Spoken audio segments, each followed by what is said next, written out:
एक ऐसा देवरथ जिसका एक पहिया सूर्य और दूसरा पहिया चंद्रदेव बने, जिसके सारथी स्वयं ब्रह्मा जी और चारों वेद उस रथ के घोड़े बने। भगवान शिव इस रथ की मुख्य शक्ति थे। हिमालय पर्वत शिव का धनुष और शेषनाग धनुष की डोरी बने। स्वयं भगवान विष्णु धनुष के बाण का अग्रभाग बने जो शिव के हाथों में था।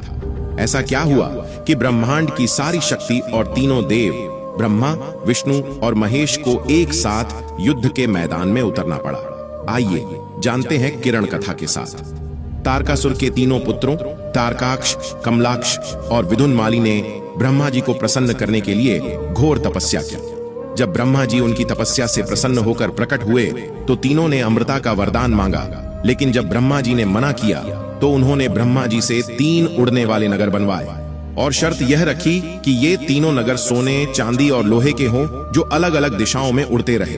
ये केवल तभी नष्ट हो जब हजारों साल में एक बार सिर्फ एक क्षण के लिए सीधी रेखा में आए और उन्हें केवल एक ही बाण से नष्ट किया जा सके। जब तीनों असुरों का अत्याचार चरम सीमा में पहुंचा तो स्वयं महादेव ने युद्ध की तैयारी की। यह कोई साधारण युद्ध नहीं था। इस युद्ध में पृथ्वी रथ बनी, सूर्य और चंद्रदेव उस रथ पहिए बने, ब्रह्मा जी सारथी बने और चारों वेदों ने घोड़ों का रूप लिया। हिमालय पर्वत शिव का धनुष और शेषनाग धनुष की डोरी बने, जिसके बाण की नोक में स्वयं भगवान विष्णु विराजमान थे।